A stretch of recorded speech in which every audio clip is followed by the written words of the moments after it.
Okay. I think it's better if I go a bit. So, let's continue, as I said, for the first hour with our treatment of decision taking under uncertainty,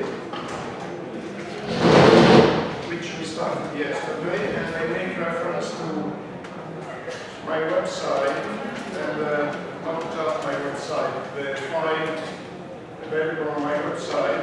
And if I get the network, I just want to show you that on the website is, I don't have any network, on the website it is available for download, and I put it online about 15 minutes ago, so sorry for that, the text of the exercise, which you can download. And,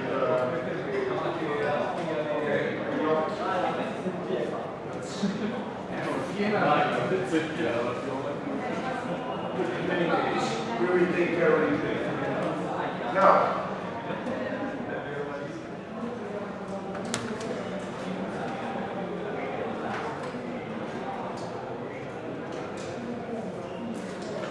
so let's refer to the decision under uncertainty, and I just would like to remind you that the problem is that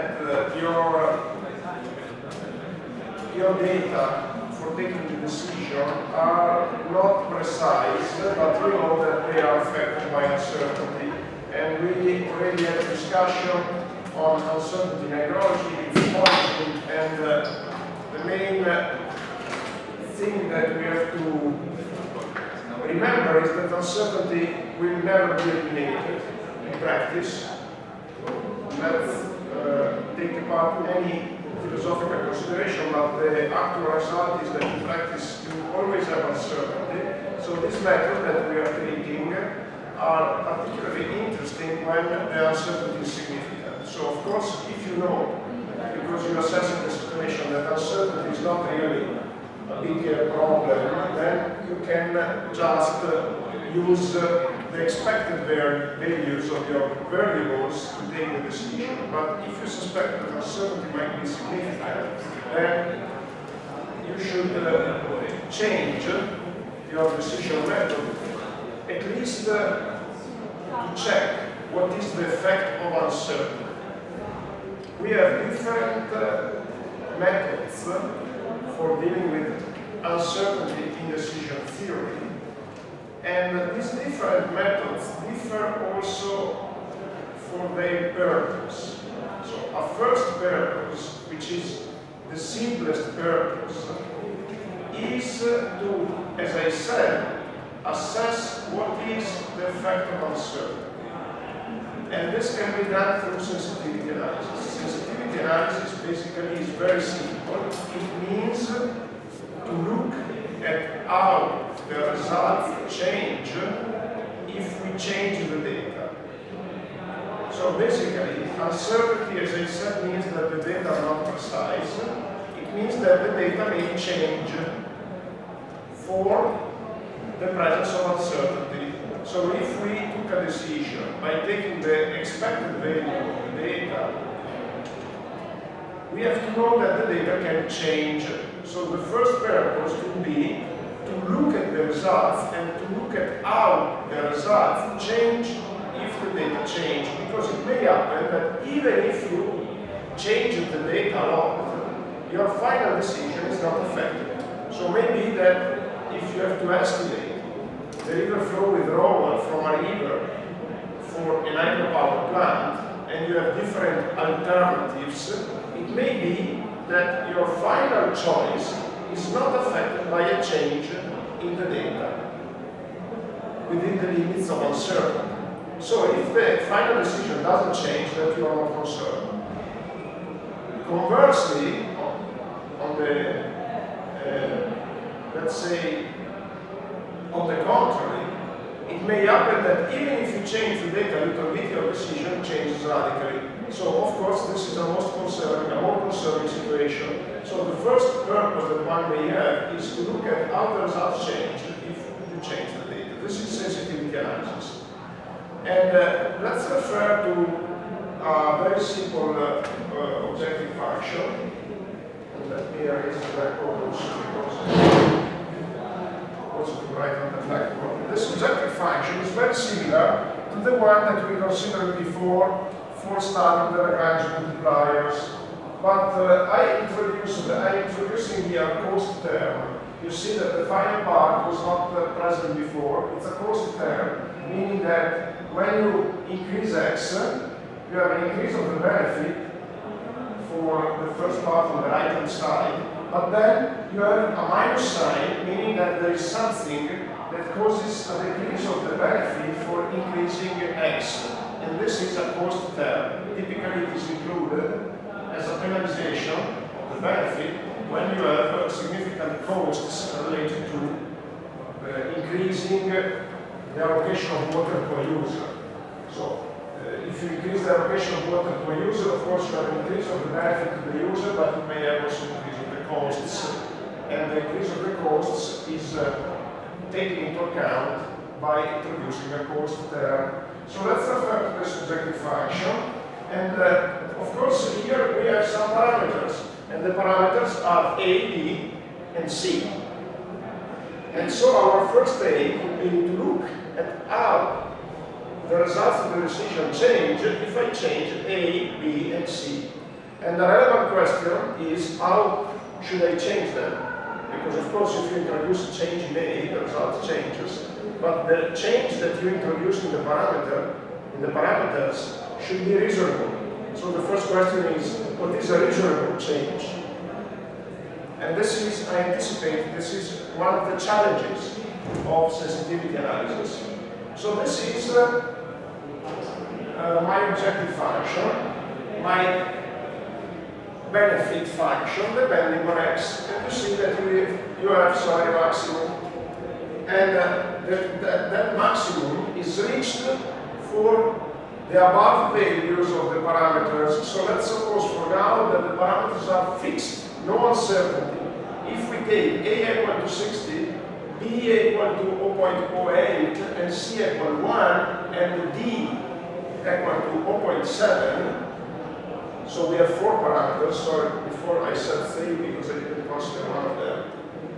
Then if we fix these parameter values, we get this objective function, and the maximum is for x equal to 38. After an allocation of 38, we have the cost that is prevailing, and therefore, of course, the ideal choice is 38. So now the question is, how is this choice affected by changes in the parameters? And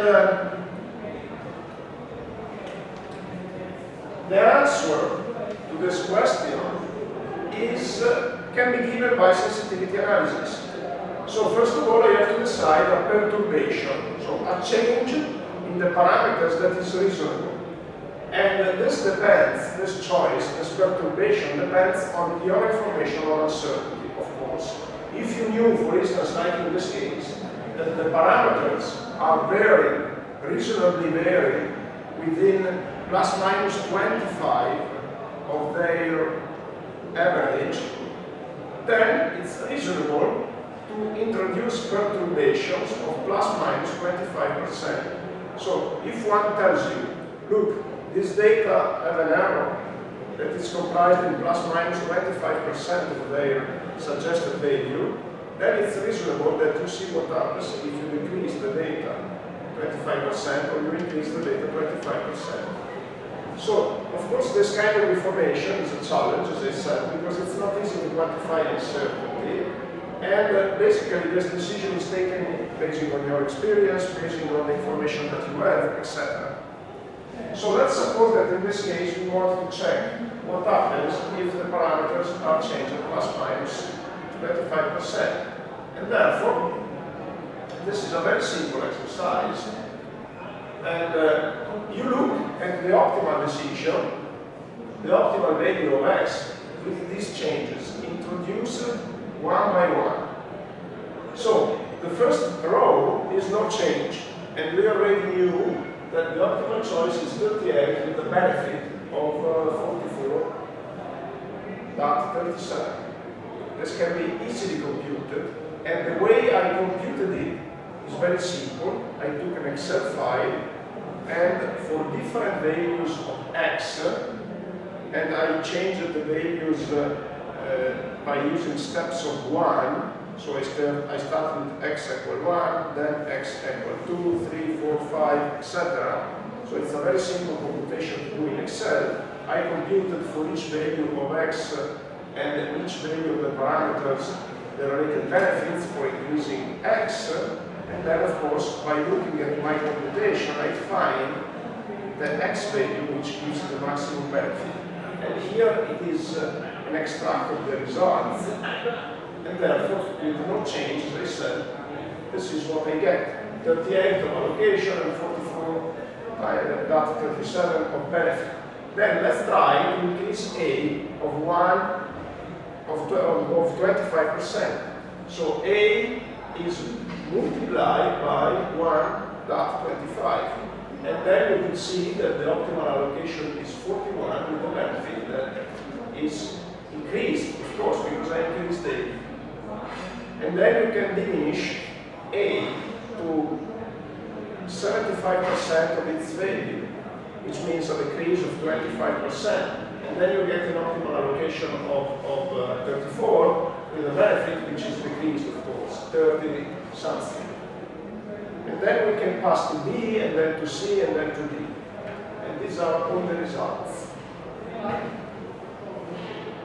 Si può cambiare solo un parametro del corpo, se possono cambiare anche A e B insieme?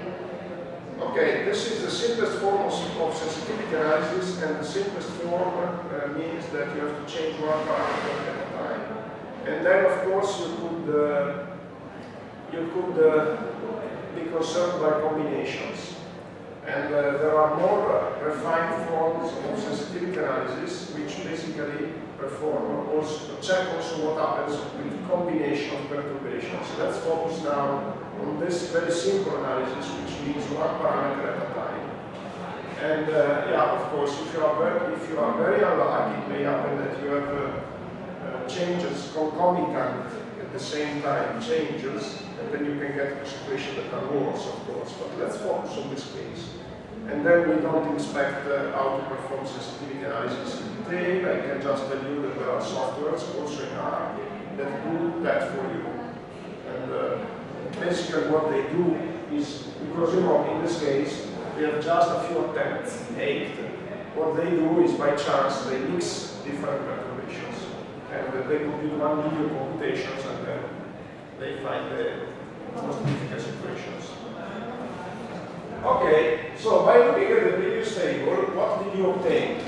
You obtain, of course, an effect, an indication of the effect of uncertainty, and especially, let me go back to the previous slide, what you can see here, which is the most interesting result, is what are the most effective parameters. So let's focus on A, for instance. You see that by changing A, you have an optimal allocation which varies from 34 to 41. Good. Let's look at B. The allocation changes from 32 to 46. It means that B is more effective. It means that the result is more sensitive to B than to A. When we say that the result is sensitive to a parameter, this is what I mean to say. Let's look at C. C gives a variation, a change, from 35 to 42, which means basically a comparable change with respect to A. So the sensitivity of A and C is comparable. But B is still the parameter that has the most impacting effect. Now let's look at D. D can cause a change of the optimal decision from 26 to 51. And so, D is the parameter to which the result is most sensitive to. Okay, so one would say, I am more concerned by uncertainty in D. And what is the usefulness of this indication? The usefulness is clear because uncertainty can be reduced, especially if you invest money. Uncertainty, for instance, very often is given by lack of measurements. And therefore, if you invest money in monitoring, provided you have time to wait, then you can reduce uncertainty. So after this assessment, one may say, let me try to minimize the uncertainty in D. Let me take more measurements to minimize this uncertainty in the costs. So basically, the moral of the story so far is that the costs are the most effective part, and I should invest some more money to reduce uncertainty in the costs. On the other hand, let me draw your attention on another fact that is very important. I mentioned so far only the change, the variation in D, but let's look at the benefit. Because, you know, there could be a situation in which I'm not much concerned by the allocation, I'm just concerned about money. So let's go back and see what is the effect of a change in the parameter A on the money. And you see that I have a change from 30 to 58, whatever is the measure unit. Okay, let's go now to look at the parameter B. You see that the change of money is not really effective. And the same basically for C. The change of money is not that much. And for D, the change of money is from 35 to 51. So it's like 16. In this case, it's 14. So again, I see that D is the most effective parameter. Also in terms of money. But the second parameter then would be A. With respect to allocation, was not the same. So you see the results are different. So it's important, of course, to have clear in your mind what is the result that you are more interested in. And now the next question is, how can I quantify these changes with some indexes? And let me introduce some indexes that focus on the sensitivity of the net benefit to parameters to see these indexes allow you to see what is the change in an aggregated manner. Because as I said before, I was referring to benefits which can have different measure of units, so it's difficult if you just use the benefit to compare different case studies. So let me introduce these indexes, and let me define, first of all, three quantities. And the first is MB x star W, which is, be careful, the max benefit that you can obtain with an optimal decision and correct parameters. Correct means you take the average. Okay? So this is the max, again, benefit if you take the average value for the parameters, no perturbation, the max benefit that you obtain with an optimal decision.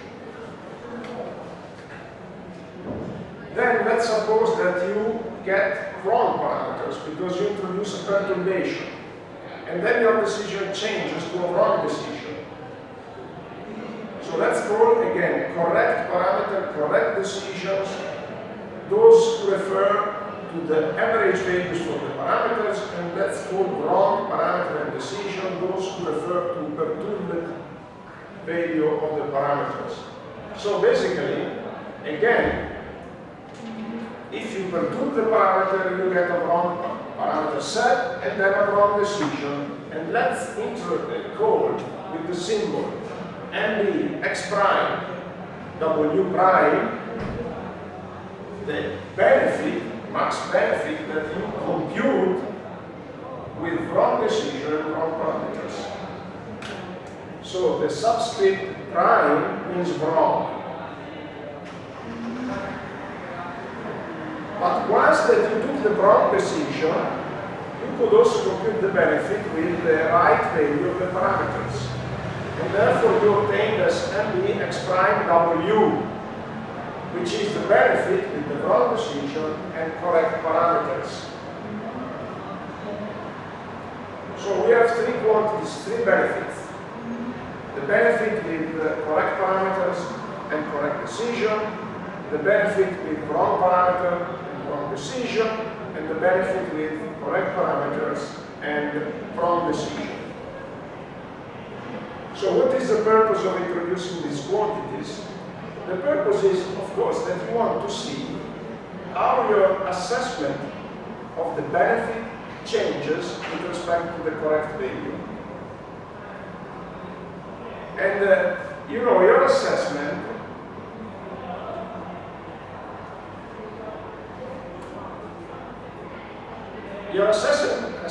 might be wrong because of the wrong decision, but might also be wrong because of the wrong decision you use the wrong parameters.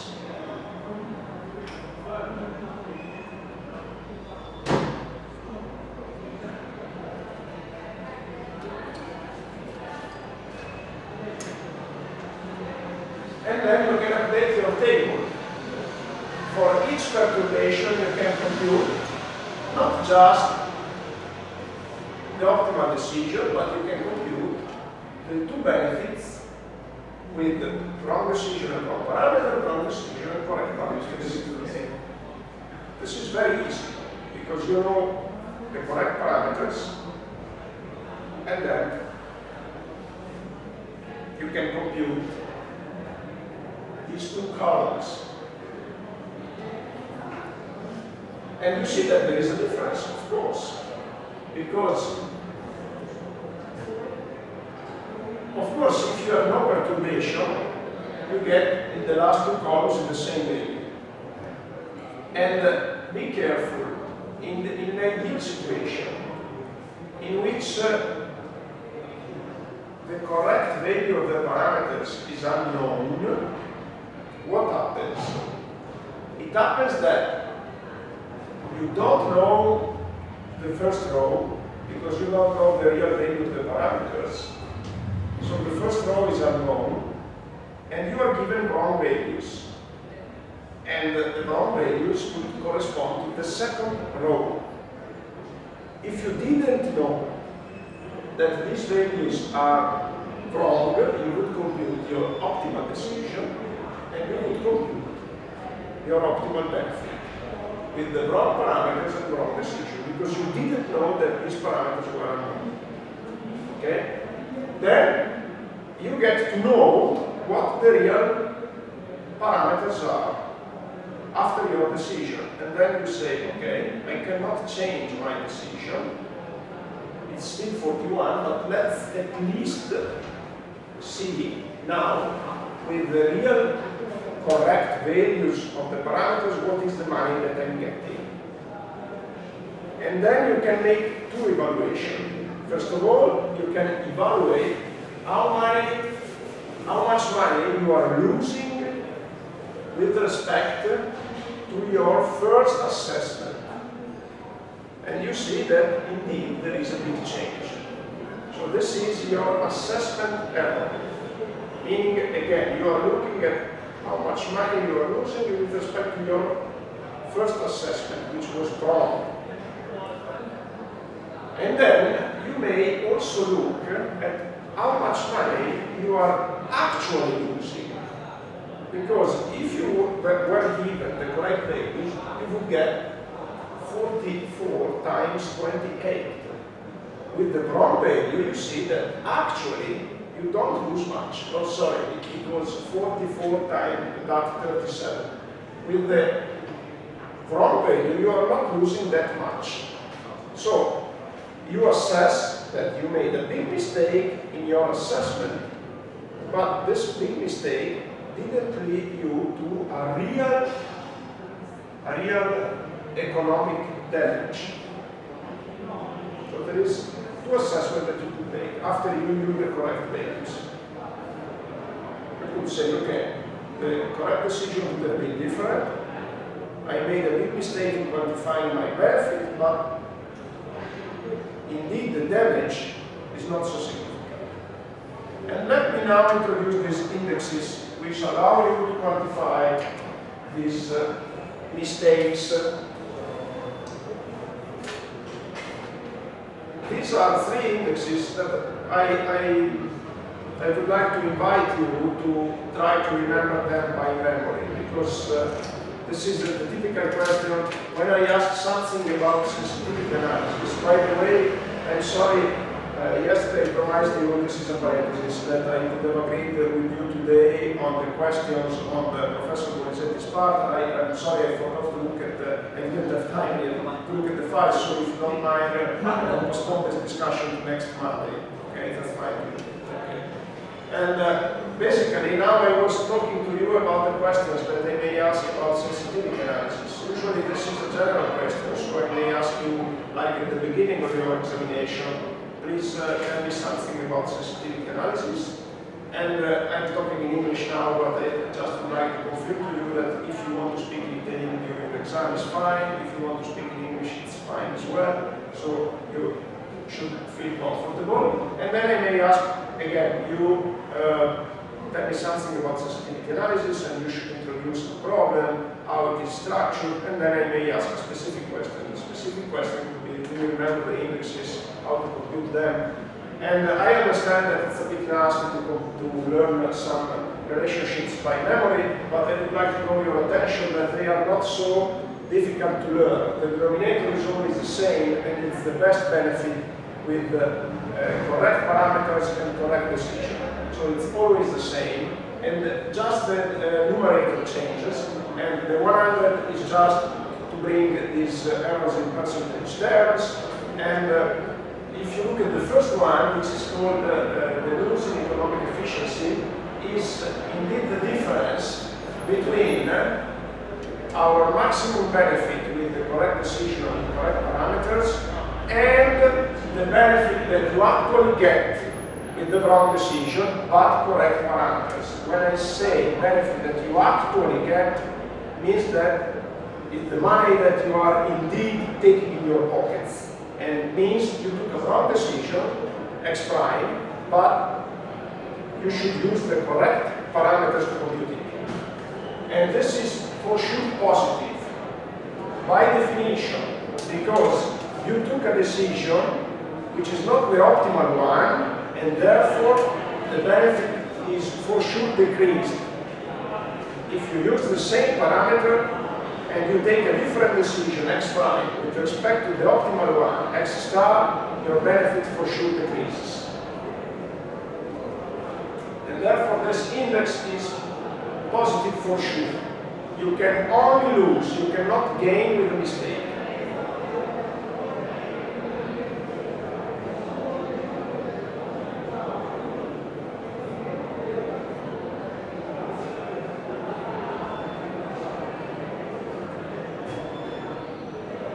Okay, now let's look at the second index. There is just one difference. The difference is the prime and double E. So when you try to learn something by memory, just try to use tricks. I'm sure that you will get already. Try to use tricks to remember. This is fundamental. This is a technique that is frequently applied by people when they have to learn a massive amount of data by memory. They use tricks and analogies. So basically learn the first, and then the second is just a prime put here. And then of course you have to learn what is the sequence, because if you learn the sequence then you made a mistake. Okay? So what does it mean, this prime? It means that the benefit is computed with the wrong parameters. And then it means that this error can be positive or negative, because the error in the parameters can be due to overestimate, like in our previous example, the benefit. So this can be positive or negative.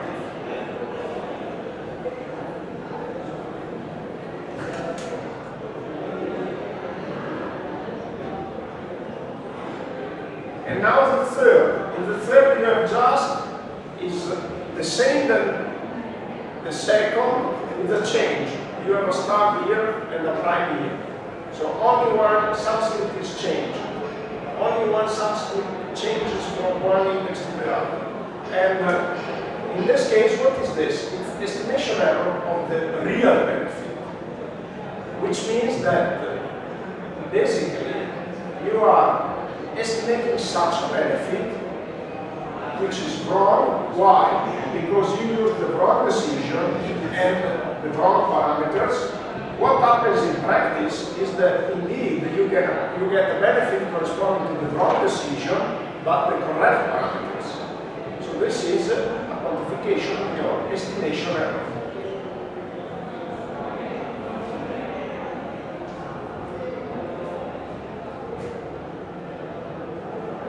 Of the real benefit.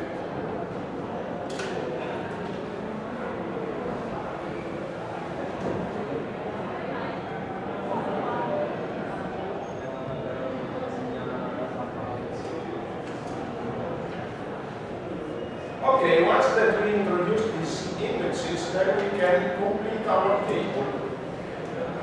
Here it is.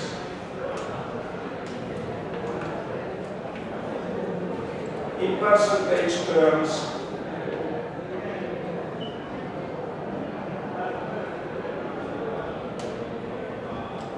and indeed this is a useful evaluation because for any perturbation gives to you your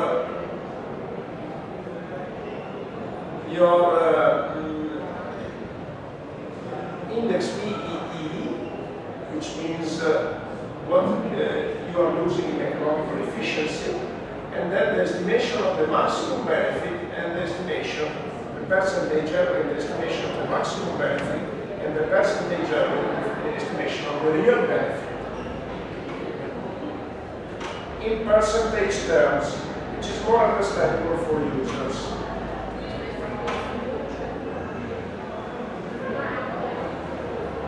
The road is really a nightmare. The road and the guys there. Okay.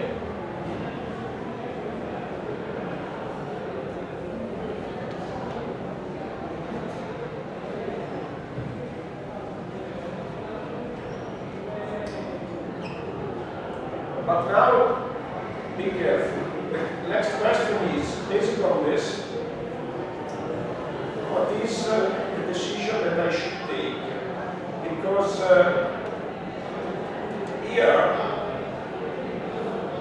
you don't see the allocation corresponding to each one of the solutions. I'm lacking a column here. I'm missing a column. But if I go back here, to the previous tables, you can see the different decisions that I can take. Because at the end, I have to decide an allocation. And therefore, if I was told at the beginning that the first row corresponds to the average value of the parameters, and then I made the sensitivity analysis. Of course, I am presented with different options for the allocation. One is the option that corresponds to the average values, which I'm not sure they are true in this case. When I have to take a decision, later on I may learn that they were the correct parameters. But now, when I have to take the decision, I don't know. So one purpose of performing sensitivity analysis is indeed to see what are the most effective parameters and therefore where I should spend the money for reducing uncertainty. A second purpose is to look at the possible decisions after perturbation in order to find out what would be the best decision to take.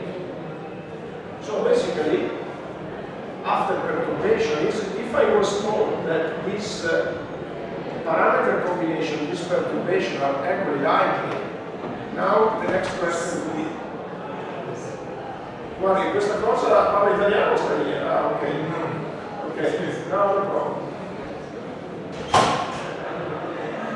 I understood that he was just using the window to go from outside to the corner. I didn't realize he was taking the Jaffa, so I was getting a bit nervous. But anyway,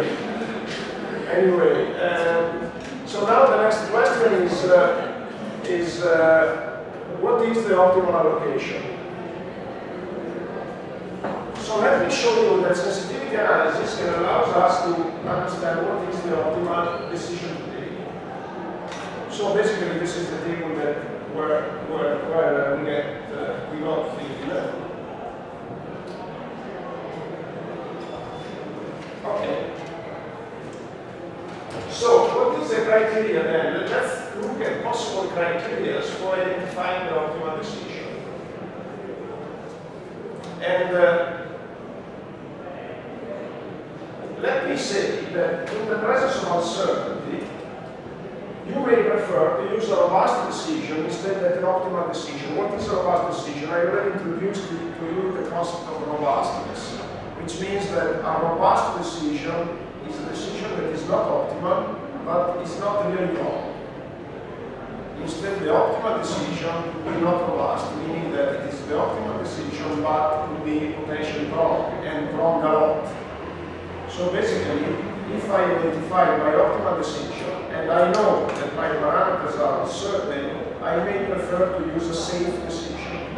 Safe, it can be seen as a synonym of robust, but robust is really a very technical term that you should use. Robust means that you are basically minimizing the risk. You are not taking the optimal decision, but you are minimizing the risk. And therefore, what would be a robust decision? Let me introduce a possibility. A robust decision could be, for instance, the one that leads to the maximum of the minimum. Let me better explain. You have seen that different perturbations lead you to different values of the benefit. And therefore,